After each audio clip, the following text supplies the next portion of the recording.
At 81 years old, sitting here on my porch with the Missouri evening mist rolling in like memories I can't shake, I got to tell y'all something that's been eating at my soul for over 60 years. Well, my husband used me 7 times a day every single day. And I thought it was about his hunger for me.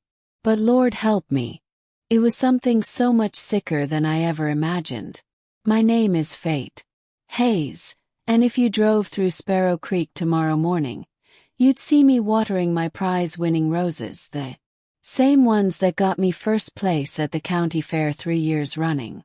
Folks here know me as the quiet widow who makes the best apple butter in 3 counties. The woman who never misses Sunday service and always sits in the 3rd pew from the front left side. They see my clean house, my pressed dresses, the way I wave from my garden when they pass by. They think they know me.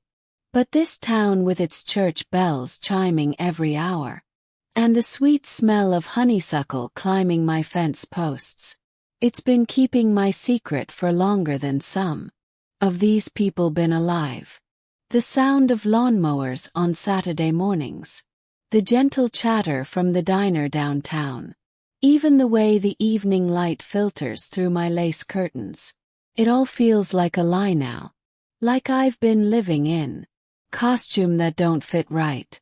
Because underneath all this normal, underneath this life I built from the ashes of what happened, there's a truth so dark it would make these good Christian folks cross the street when they see me coming. I made myself a promise when I woke up this morning, listening to that same mocking bird that's been singing outside my window for the past 5 springs. I promised I'd finally tell the whole story, the real story, not the sanitized version I've been carrying around like a stone in my chest. 'Cause there comes a time when keeping quiet ain't protecting nobody anymore. Just protecting the lie. And here's what I need from you, whoever's listening to this old woman's confession. I need you to stay with me through the ugly parts. Through the parts that's going to make you want to turn away. 'Cause this ain't just my story anymore.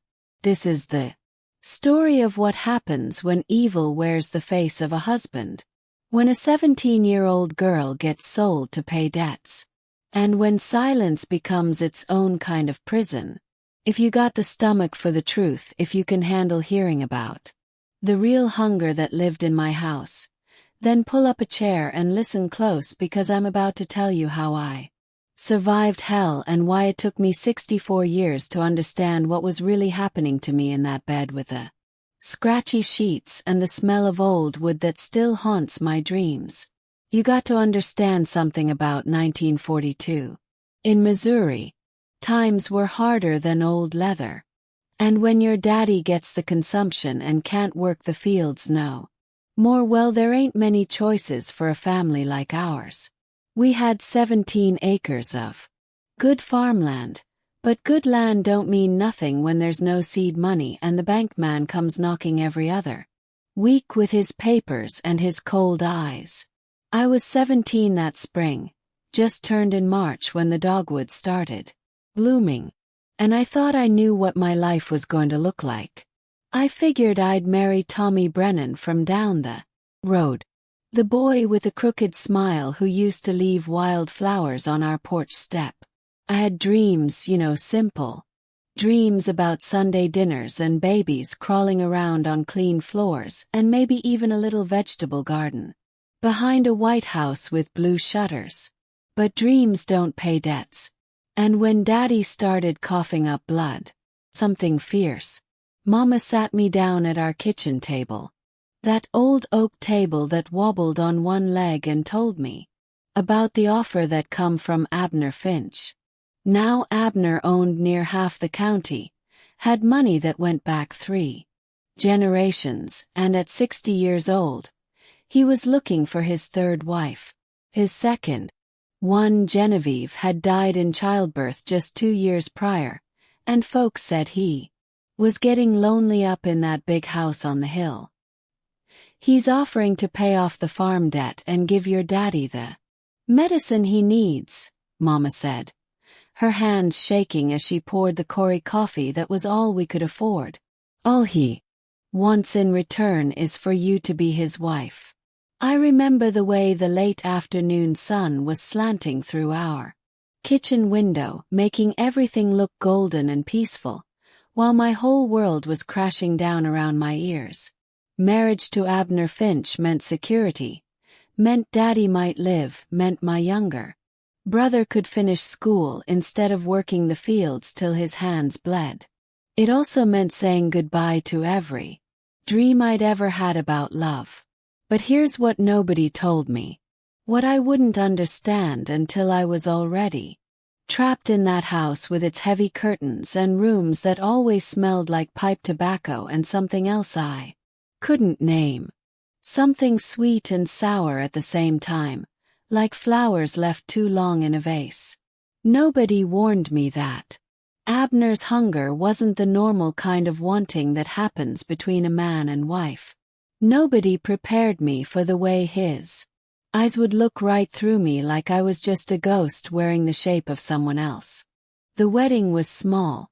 Just immediate family and a few neighbors, held right there in our front parlor with Pastor Williams reading from his worn Bible. I wore Mama's wedding dress taken in at the waist and let out in the bust, and I remember thinking how the lace felt scratchy against my neck, like it was trying to choke me even then. Abner stood beside me in his best black suit, smelling of bay rum and something medicinal, and when he slipped that gold band on my finger, his hands were cold as January morning. That first night when he led me up the stairs to what was now our bedroom, I thought I was ready. Mama had given me the talk that morning, all stuttered words and red cheeks, about a wife's duties and how it might hurt at first but would get easier. What she didn't prepare me for was the ritual of it. The way Abner would pull out his pocket watch and check the time like he was timing a horse race. The way he'd fold his clothes just so on the chair by the window, never looking at me while I changed into the nightgown he'd laid out on the bed. A nightgown that belonged to Genevieve, still smelling faintly of her lavender water. 7 times that first day, 7 times he called me to that room with its heavy burgundy curtains and the bed that creaked like it was crying. Morning, mid-morning, noon, afternoon, evening, night, and once more before dawn. Each time the same methodical, silent, his eyes fixed on something over my shoulder like he was seeing someone who wasn't there. I told myself it was just how marriage was, that maybe older men had different needs that I'd adjust. There was something in his touch that felt angry. Something in the way he'd grip my shoulders that spoke of punishment instead of passion. And when it was over, when he'd roll away from me and immediately start getting dressed, I'd lie there listening to the grandfather clock in the hallway marking time until he'd be back again. And I'd wonder what kind of hunger needs feeding 7 times a day and never seem satisfied. The other wives in town, when I'd see them at the general store or after church service, they'd give me these knowing looks like they were sharing some secret joke about newlyweds and honeymoon periods. But this wasn't fading, wasn't gentling into something normal and comfortable. If anything, Abner's need seemed to be growing stronger, more desperate, like he was trying to fill a hole that just kept getting deeper. And that's when I started to suspect that maybe I wasn't his wife at all, but something else. Entirely. Something I didn't have a name for yet. Something that made my skin crawl even when he wasn't touching me. But I had no idea, sitting there in that big house with its polished floors and heavy furniture, that what I was experiencing wasn't desire at all. It was revenge, and the person he was really punishing wasn't even alive anymore. Living with Abner was like sharing a house with a thunderstorm that never quite breaks. All that heavy pressure in the air, waiting for lightning to strike. The man I married wasn't cruel in the ways you might expect. He never raised his voice, never laid a hand on me in anger. He provided. Well, made sure I had nice dresses for church and enough money for groceries. To the outside world, we looked like any other married couple walking down Main Street on Sunday mornings.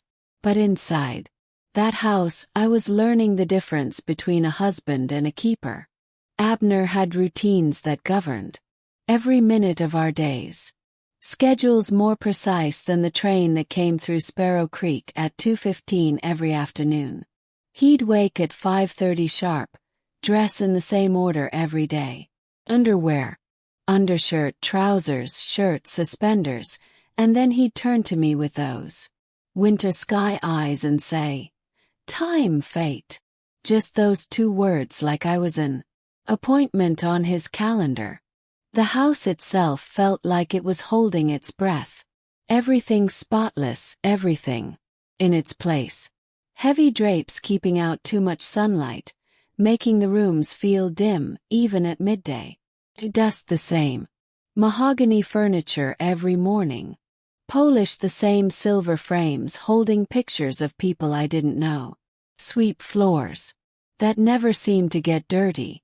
The silence was so thick you could almost touch it, broken only by the tick of that grandfather clock and Abner's measured footsteps, moving from room to room like he was patrolling something.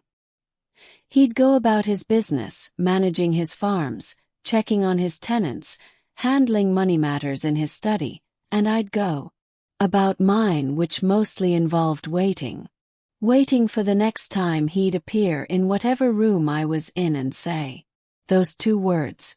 Waiting for meals we'd eat in silence while he read his agricultural newspapers. Waiting for bedtime when he'd blow out the lamp and turn away from me like I wasn't even there. The strangest part was how he'd look at me sometimes when he thought I wasn't watching. Not with desire or even fondness, but with this calculating expression, like he was measuring something about me against something in his mind, like I was failing some test I didn't even know I was taking. I started talking to myself just to hear a human voice in that quiet house. Started humming hymns while I worked just to push back against the silence. Sometimes I'd catch my reflection in the hall mirror and barely recognize the girl staring back, thin as a fence post, eyes too big for my face, always looking startled like a rabbit caught in a field. But it wasn't until I found that loose floorboard in the upstairs closet that I began to understand I wasn't the first woman to live this particular kind of life in Abner Finch's house.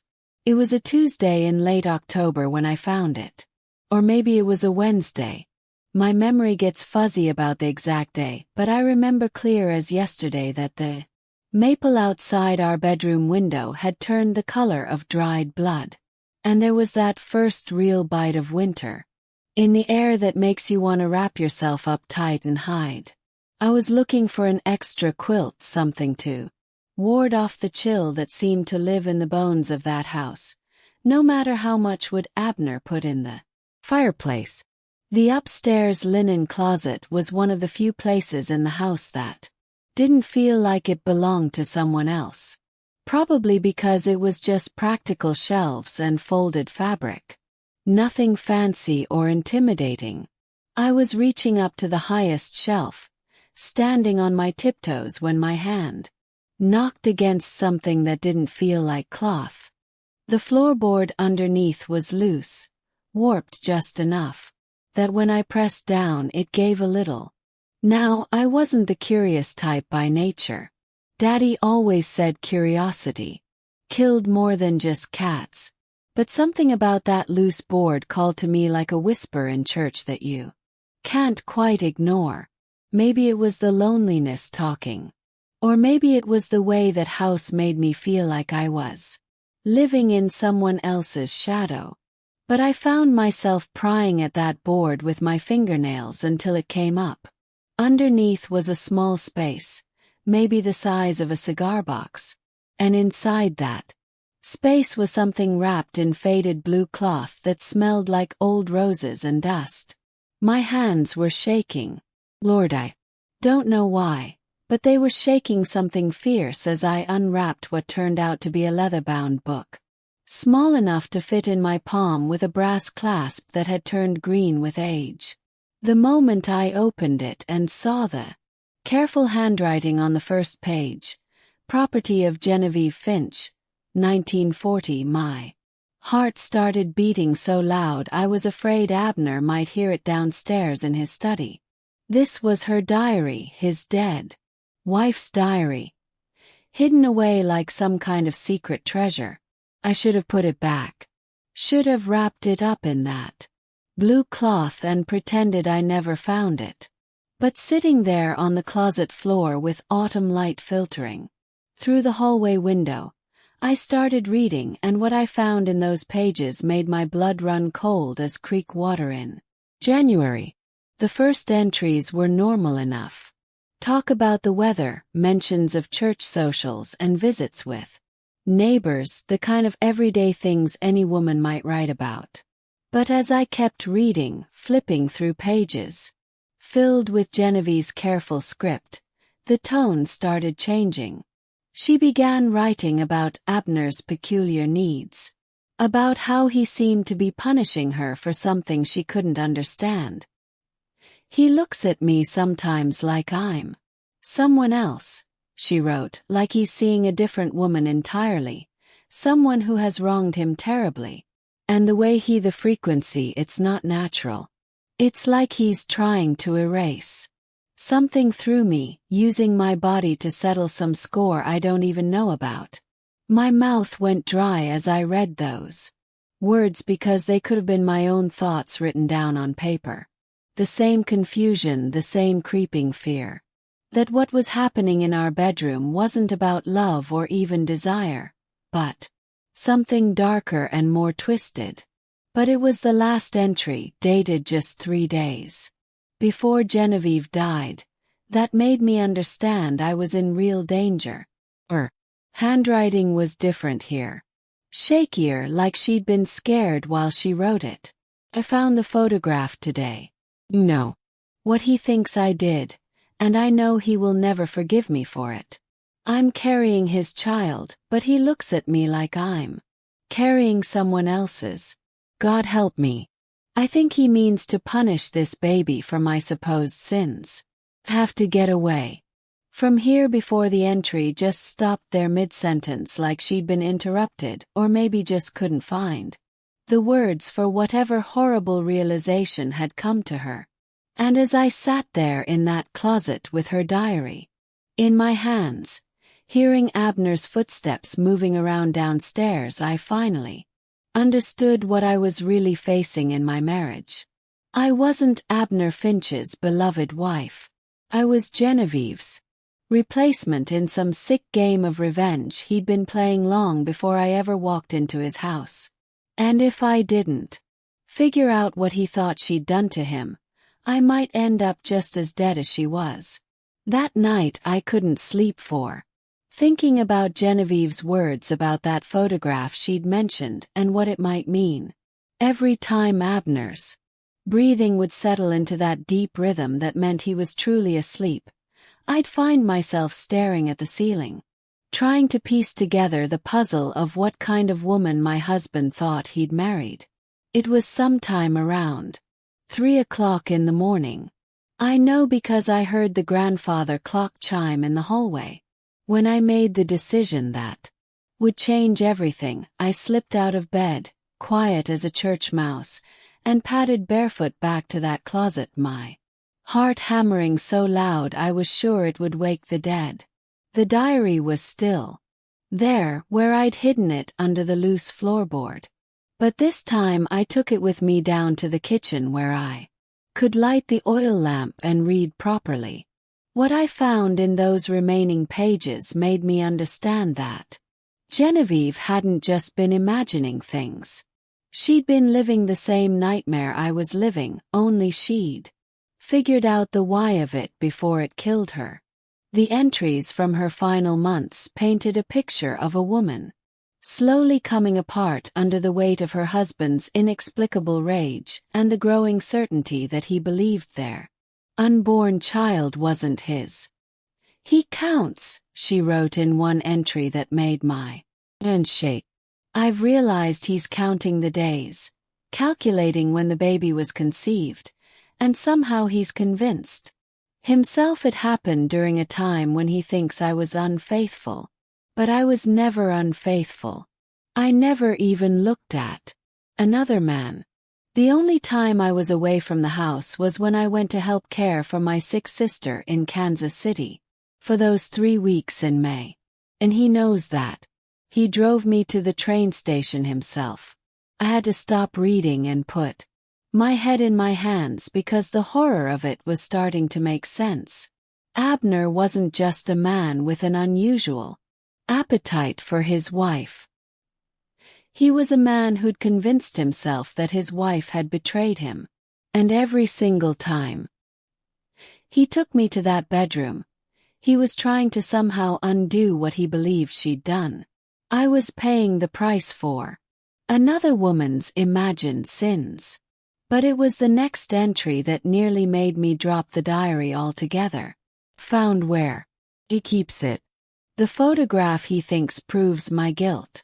It's in his study, locked in the bottom drawer of his desk.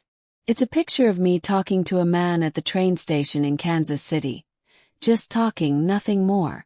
But somehow Abner has twisted it into evidence of an affair that never happened. The man was just asking for directions. But in Abner's mind, that moment of conversation has become proof that I'm carrying another man's child. The final entry was just 2 lines written in handwriting so shaky I could barely make it out. "The baby is coming early. Abner says if it doesn't look like him, he'll know for certain what I am. God help us both." Genevieve had died giving birth to a baby that, according to the town records I'd seen at the courthouse, looked exactly like Abner Finch. Died being punished for a betrayal that existed only in her husband's sick imagination. And now I was living in her place, suffering the same punishment for the same imagined crime. Sitting there in that kitchen with the oil lamp flickering and casting dancing shadows on the walls, I finally understood the true horror of my situation. I wasn't just married to a man with peculiar needs. I was married to a man who'd already killed one wife with his paranoid delusions, and now he was slowly killing me the same way. The worst part was the realization that hit me like a physical blow. If Abner could convince himself that Genevieve had been unfaithful based on nothing more than a photograph of her talking to a stranger, what would stop him from finding similar evidence against me?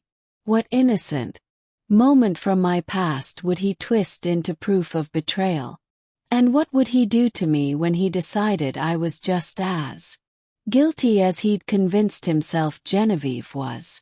I was still sitting there with those terrible questions spinning in my mind when I heard footsteps on the stairs and realized Abner had discovered I wasn't in our bed. The footsteps stopped at the bottom of the stairs and I could feel Abner standing there in the darkness listening. My whole body went rigid as a fence post, and I had just enough time to blow out the oil lamp and shove Genevieve's diary down the front of my nightgown before I heard him moving toward the kitchen. His voice cut through the dark like a blade. Not angry exactly, but with that cold control that somehow felt worse than shouting. "What are you doing down here?"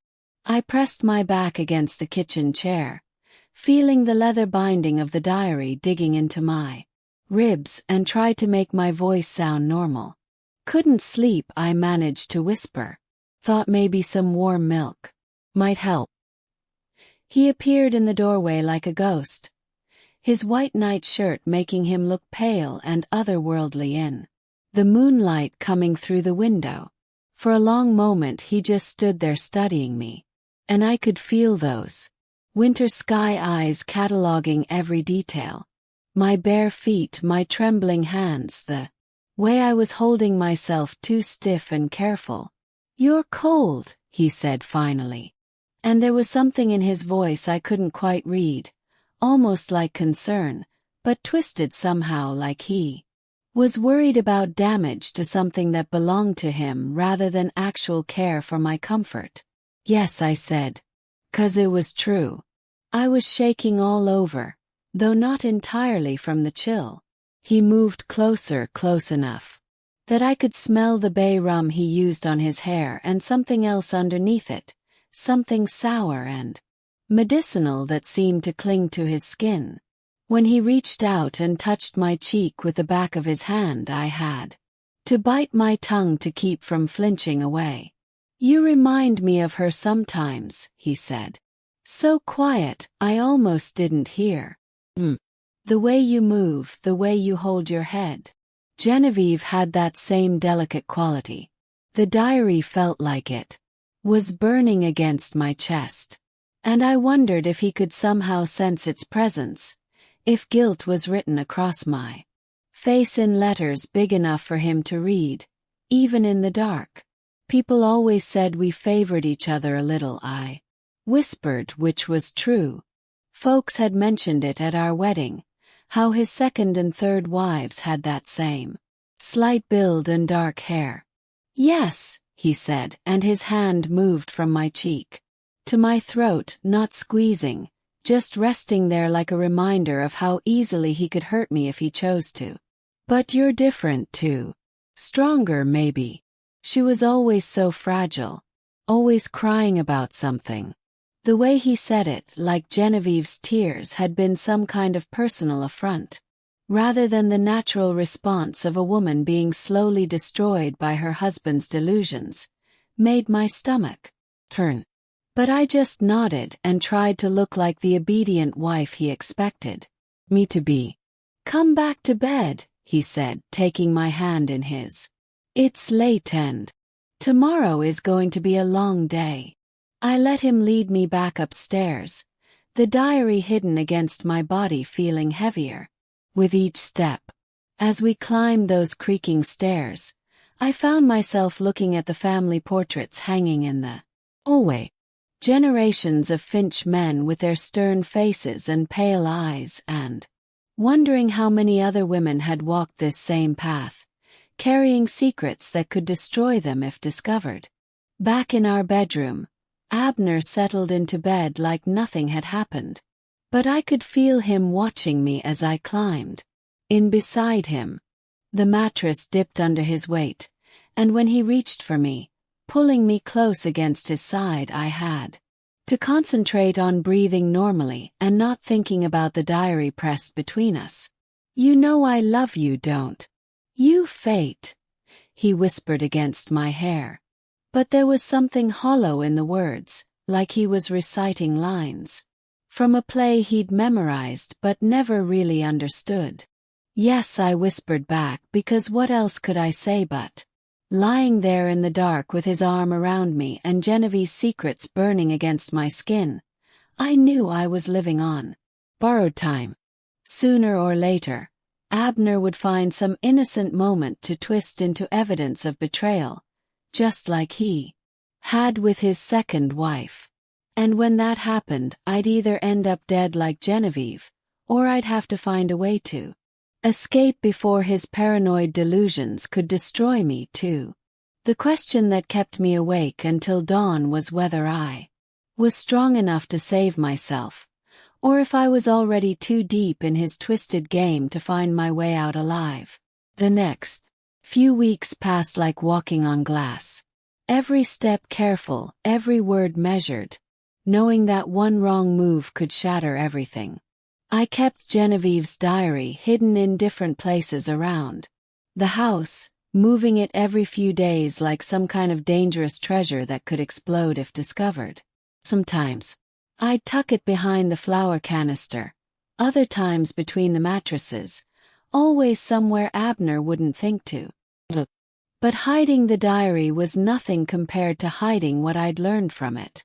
Every time Abner would call me to our bedroom with those two cold words, time, fate, I had to pretend I didn't know what he was really doing. Had to lie there while he used my body to punish a dead woman for crimes she'd never committed. Had to bite my tongue when he'd whisper her name in the dark, thinking I was asleep. It was during Sunday service, maybe 3 weeks after I'd found the diary, that I noticed Mrs. Clara Whitman watching me with those sharp little eyes of hers. Clara ran the church ladies' auxiliary and had a tongue sharper than her sewing needles, always ready to slice up anyone who didn't meet her standards of proper Christian behavior. After the service, she cornered me by the fellowship hall, her gray hair pulled back so tight it looked like it hurt. "Fate, honey," she said in that sugary voice she used when she was about to deliver poison. "I've been meaning to ask, you feeling all right? You've been looking peaked lately, thin as a rail." I forced a smile and smoothed my dress, aware that other women were drifting closer to listen. Just adjusting to married life, I suppose, learning to keep house for a man like Mr. Finch. "Oh, we all know about Abner's appetites," Clara said, and the way she said it made my skin crawl. His poor first wife, Margaret, used to complain something fierce about his demands. And then Genevieve, bless her heart, she'd come to church sometimes, looking like she'd been through a windstorm. The other women tittered like this was all perfectly normal gossip. But I felt ice forming in my veins. They knew. The whole congregation knew what kind of man Abner was. And they just stood by and watched while he destroyed 2 wives before me. Of course, Genevieve had other problems too, Clara continued, lowering her voice like she was sharing state secrets. At the end, she was acting real strange. Paranoid, you might say, going through Abner's things, asking odd questions about his first wife, Margaret, even went so far as to write letters to Margaret's family back in Illinois, trying to find out why she really died. My blood turned to ice water.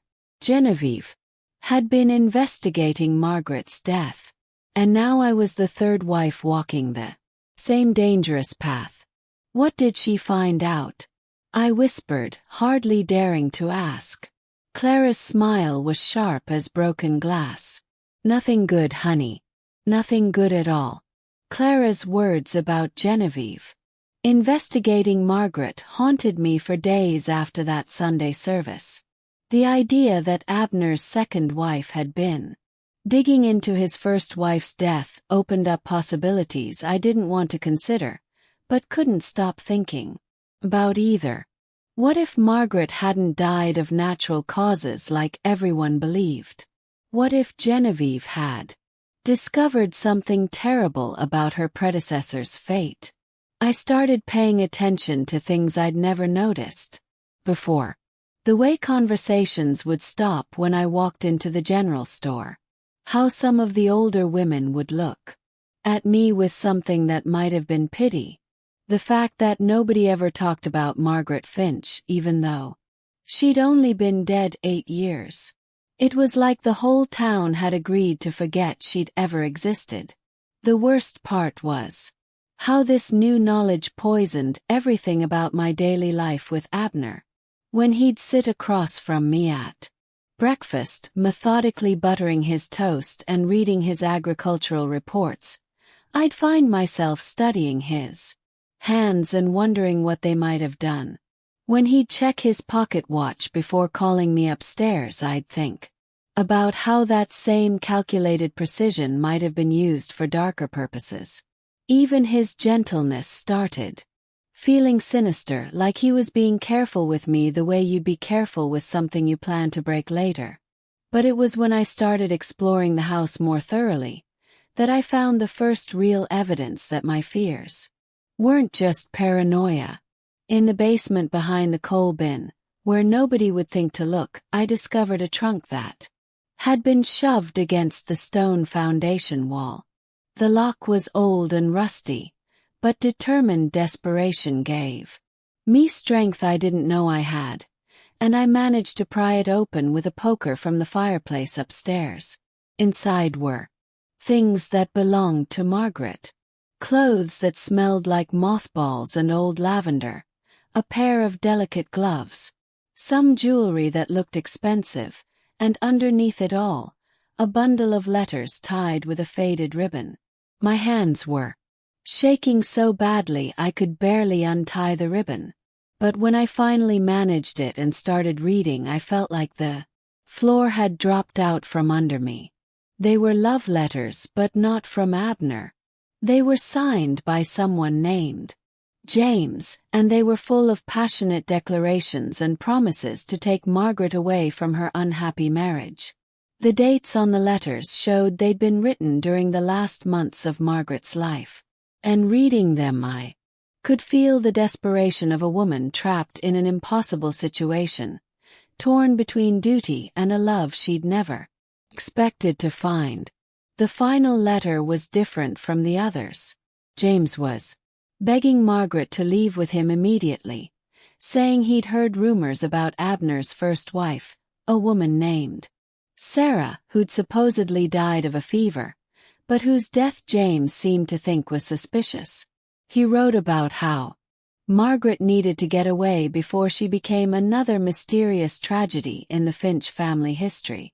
But Margaret never left with James because Margaret died 2 days after that final letter was written, supposedly of heart failure in her sleep. At 24 years old, a perfectly healthy young woman who'd never had heart troubles in her life. Sitting there in that dank basement with those letters in my lap, I finally understood the full scope of what I'd gotten myself into. I wasn't just Abner's third wife. I was potentially his third victim. The man I'd married to save my family from poverty was a killer who'd perfected his method over 2 previous marriages. He'd driven Genevieve to her grave with psychological torture, convinced her that her own husband believed she was an adulteress carrying another man's child. But Margaret had been different. Margaret had found real love elsewhere, and that had required a more permanent solution.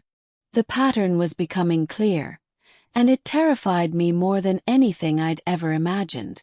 Abner didn't just punish his wives for imagined betrayals. He eliminated them when those betrayals became real or when they got too close to discovering the truth about what had happened to their predecessors. And now here I was holding evidence that could destroy him, trapped in a house with a man who'd already killed at least twice and wouldn't hesitate to make me his 4th victim if he discovered what I knew. Living with the weight of what I'd discovered was like carrying around a rattlesnake in my chest. Every breath was dangerous, every movement calculated to keep from disturbing the deadly thing coiled inside me. I put Margaret's letters back in that basement trunk, but I couldn't put the knowledge back where it came from. It lived with me now, coloring every interaction with Abner, every meal we shared in silence. Every night I lay beside him, wondering if this would be the night he decided I'd learned too much. The hardest part was pretending nothing had changed. When Abner would touch my cheek with those pale fingers, I had to stop myself from flinching away, knowing those same hands had probably pressed a pillow over Margaret's face or slipped something deadly into her evening tea. When he'd comment on how much I reminded him of his previous wives, I had to smile and nod instead of screaming that I knew exactly why he chose women who looked alike. It made the killing easier. When we were all just versions of the same disposable thing, but keeping secrets that big started wearing on me in ways I hadn't expected, I began losing weight I couldn't afford to lose. My clothes hanging loose on a frame that was already too thin. My hands developed a tremor that showed up at the worst moments, like when I was serving Abner His coffee and the cup would rattle against the saucer for no reason I could explain.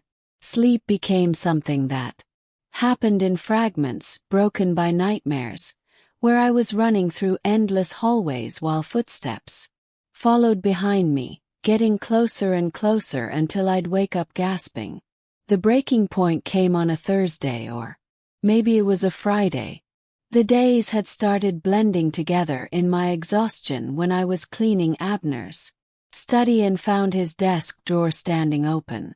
Not the locked bottom drawer where Genevieve had said he kept her photograph, but the middle drawer where he usually stored his business correspondence. Sitting right there on top of a stack of bank papers was an envelope addressed to Dr. Harrison in town. And something about the careful way Abner's handwriting formed the letters made my stomach clench with dread. I knew I shouldn't look. That getting caught reading Abner's private correspondence would be the end of me.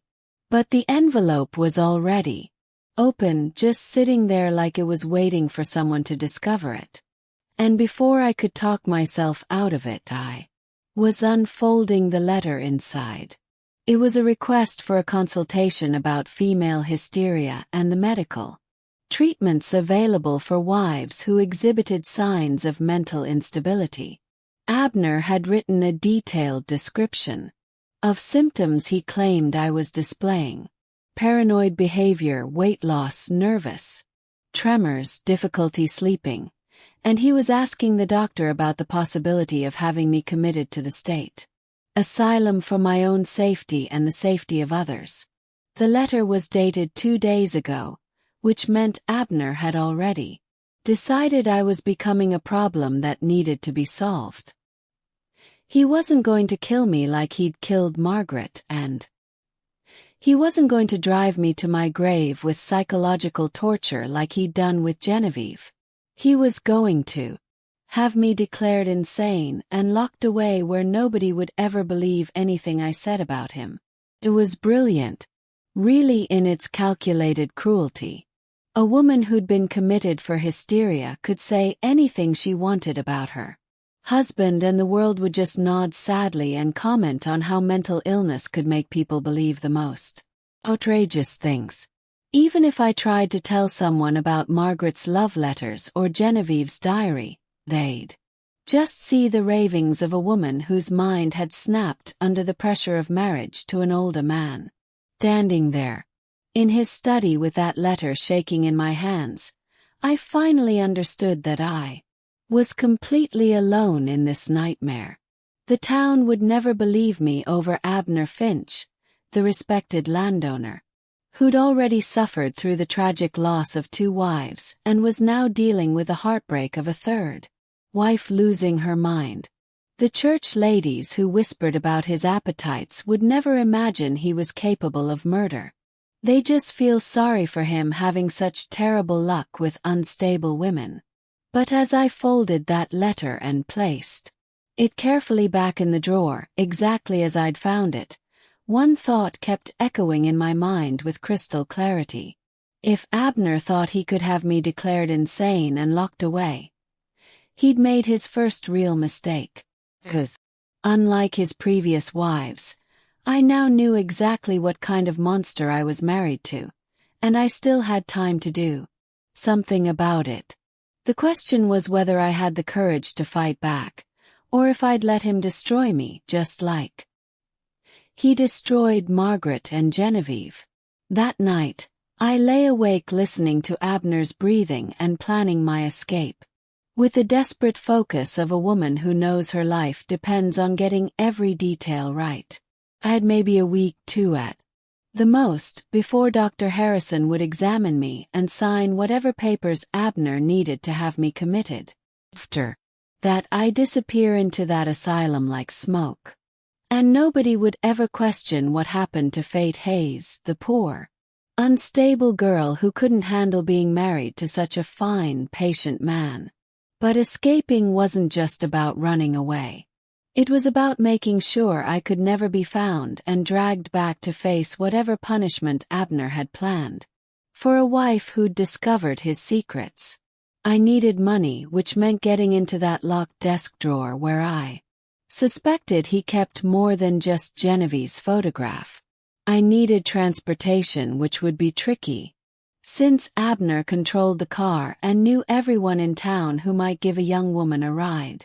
Most importantly, I needed evidence that would protect me if he tried to track me down. Something so damning that he'd be more afraid of me exposing him than angry about me leaving. The opportunity came sooner than I'd expected. Saturday morning, Abner announced he'd be riding out to check on his tenant farmers, something that usually took him most of the day since his properties were scattered across 3 counties. After he left, I watched from the kitchen window until his black Ford disappeared around the bend in the road. And then I ran upstairs to get the sewing scissors from my mending basket. Breaking into that locked desk drawer felt like the most dangerous thing I'd ever done. More terrifying than the first time Abner had called me to our bedroom or the night I'd found Genevieve's diary. My hands were shaking so badly I could barely hold the scissors steady, and every little sound made me freeze and listen for the rumble of his car returning. But desperation gave me strength, and after what felt like hours but was probably only minutes, I heard the lock give way with a soft click. Inside was a collection of horrors that confirmed every terrible suspicion I developed about my husband. There was Genevieve's photograph, just like she'd written about. A perfectly innocent picture of her talking to a stranger at a train station, but with angry notes scrolled in Abner's handwriting around the edges, calling her A and worse things I won't repeat. There were newspaper clippings about Margaret's sudden death, and about Sarah before her, and about a woman named Ruth who'd apparently been his first wife, dead at 19 from what the paper called a tragic accident. But it was the small leather journal hidden at the very back of the drawer that made me understand the full scope of Abner's madness. It was his diary, and reading it was like looking directly into the mind of the devil himself. Entry after entry detailing his suspicions about each wife, his growing certainty that they were all unfaithful, his careful plans for how to eliminate them when their supposed betrayals became unbearable. The entry about Margaret was the worst. A cold clinical description of how he'd suffocated her with a pillow while she slept, how he'd arranged her body to look peaceful, how he'd practiced looking grief-stricken in the mirror before calling the doctor the next morning. There were similar entries about Ruth and Sarah's death, disguised as accident or illness. Each murder justified in Abner's twisted mind as righteous punishment for imaginary sins. The most recent entry was about me, dated just 3 days ago. Fate is showing signs of the same moral weakness as the others. I've seen her going through things that don't concern her, asking questions she has no business asking. The asylum will be a mercy compared to what she deserves for her obvious preparations to betray me like all the rest. Sitting there with his journal in my hands, I finally understood that I wasn't just married to a killer. I was married to a madman who saw betrayal everywhere he looked, who'd convinced himself that murdering 4 wives was not only justified, but necessary. And worse, I realized that my careful snooping hadn't been as secret as I'd thought. He'd been watching me, cataloging my suspicious behavior, building a case against me, just like he'd done with all the others. But unlike his previous wives, I now had the evidence to destroy him completely. His journal contained detailed confessions to 4 murders written in his own hand, with dates and methods and justifications that would horrify any jury in the country. If I could get it to the right authorities, Abner Finch would hang for what he'd done.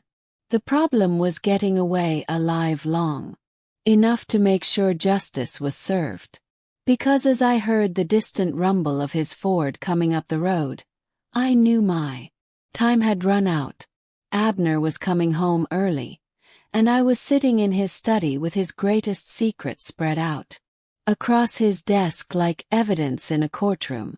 The sound of that Ford's engine getting closer sent pure terror shooting through my veins like ice water. I had maybe 2 minutes before Abner walked through the front door. Here I was sitting in his study with his murder diary open in my hands and his desk drawer broken like a crime scene. Every instinct screamed at me to run, but my legs felt like they were made of lead, and my mind was spinning so fast I couldn't think straight. I shoved his journal inside my dress, grabbed Genevieve's photograph and Margaret's letters from the drawer, and tried to make the broken lock look like it hadn't been tampered with. But my hands were shaking so violently I dropped the scissors and they clattered across the hardwood floor just as I heard Abner's footsteps on the front porch. There was no time to run, no time to hide the evidence of what I'd discovered.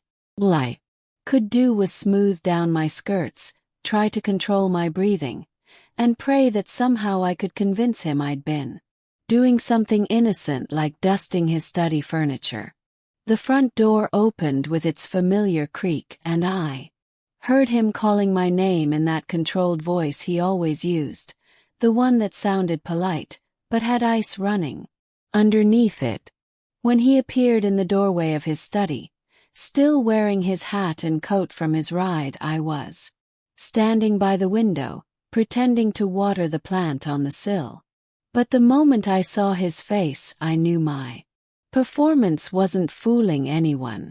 Those winter sky eyes went straight to his desk, took in the broken drawer, the scattered papers, and then fixed on me with an expression that made my blood freeze in my veins. He didn't say anything at first, just stood there studying me like I was some kind of specimen he was trying to identify.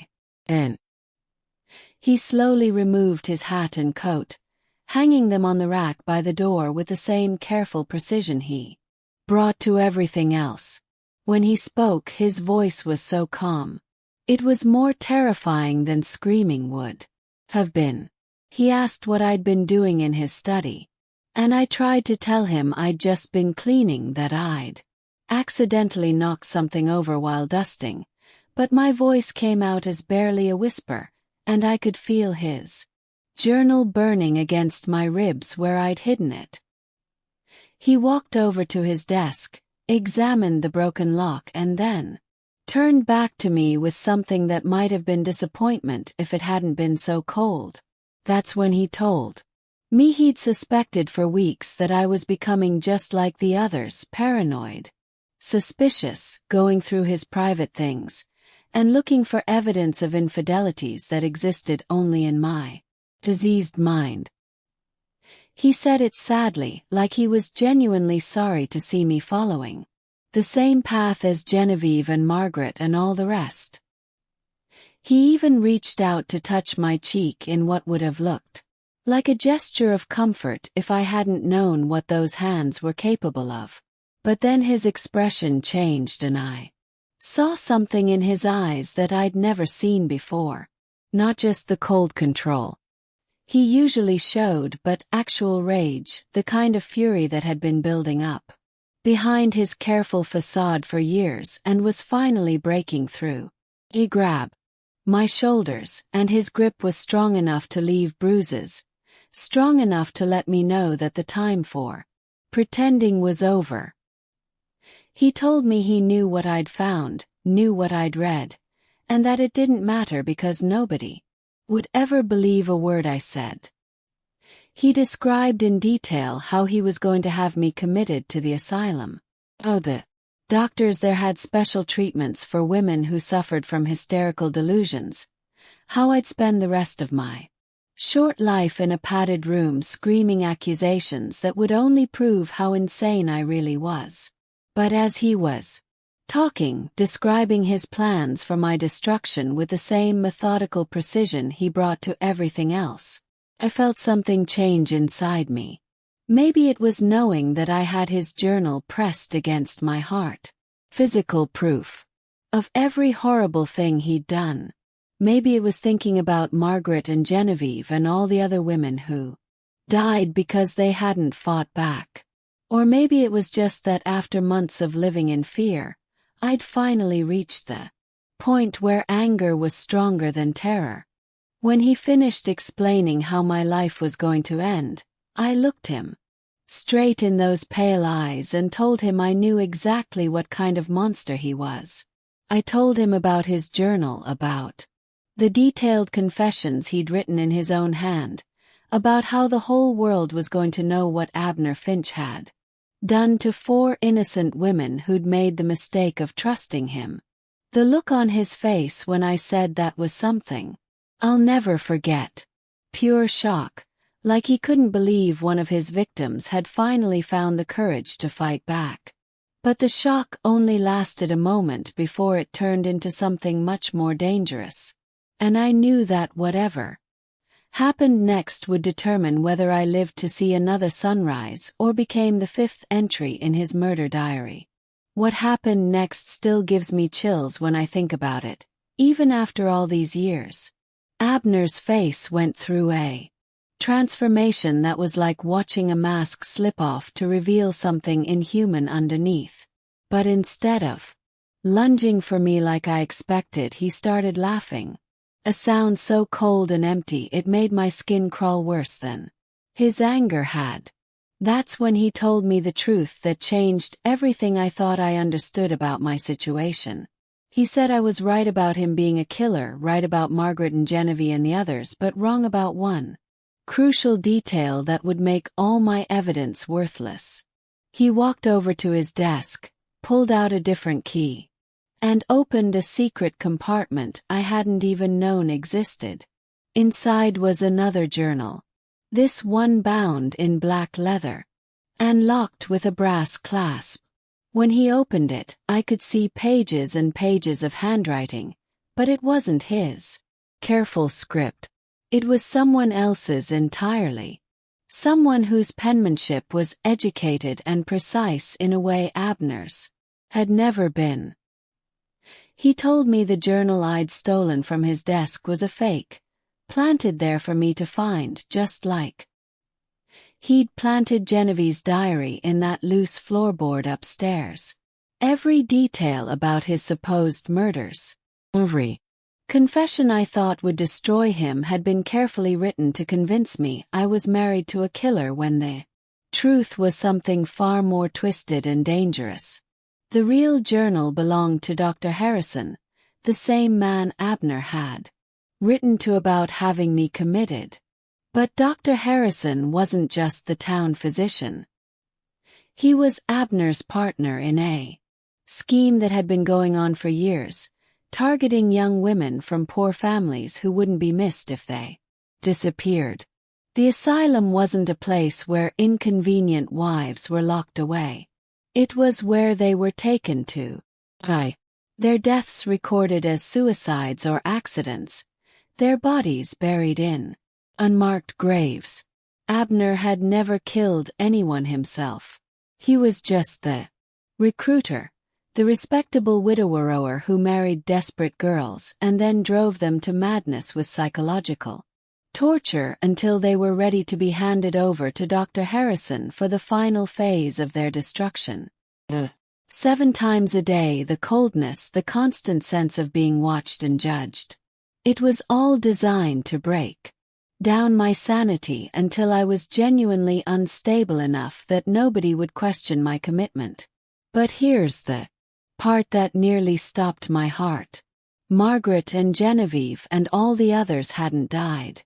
They were still alive, locked away in a private section of the asylum that Dr. Harrison ran like his own personal prison, drugged into compliance and forgotten by a world that thought they were dead. I wasn't just facing my own death. I was facing the possibility of spending the rest of my life as a living ghost, trapped with the other women who'd made the mistake of marrying Abner Finch. The revelation hit me like a physical blow, but it also Gave me something I hadn't had before. Oh. If the other wives were still alive, then there was a chance to save. Not just myself but all of them. And if Dr. Harrison was the real monster in this partnership, then Abner was just a coward hiding behind someone else's evil. That's when I made the decision that saved my life and the lives of 5 other women. Instead of trying to run or fight, I told Abner I wanted to make a deal. I said I'd go willingly to the asylum if he'd let me write a letter to my family explaining my decision. Something that would make my commitment look voluntary and protect him from suspicion. What I actually wrote was a detailed account of everything I discovered, including the location of Dr. Harrison's private ward and the names of all the women I suspected were being held there. I sealed it in an envelope addressed to my brother. Instead of giving it to Abner to mail, I slipped it to Mrs. Clara Whitman at church the next Sunday, telling her it contained my last will and testament and asking her to make sure it reached my family if anything happened to me. Clara might have been a gossip and a busybody, but she wasn't stupid and she could read between the lines well enough to understand that something was very wrong. 3 days later, when Abner tried to have me committed, Clara had already contacted the state authorities and demanded an investigation into Dr. Harrison's asylum. What they found there was worse than anything I'd imagined. Not just the 5 women who were supposed to be dead, but dozens of others from all over the state. Women whose families had been told they'd died of various illnesses when they'd actually been kidnapped and imprisoned. Dr. Harrison had been running his operation for over a decade, and Abner was just one of several men helping him acquire victims. The trial made headlines across Missouri and beyond. Abner got life in prison. Dr. Harrison got the electric chair, and I got something I'd never expected to have again: my freedom and my life back.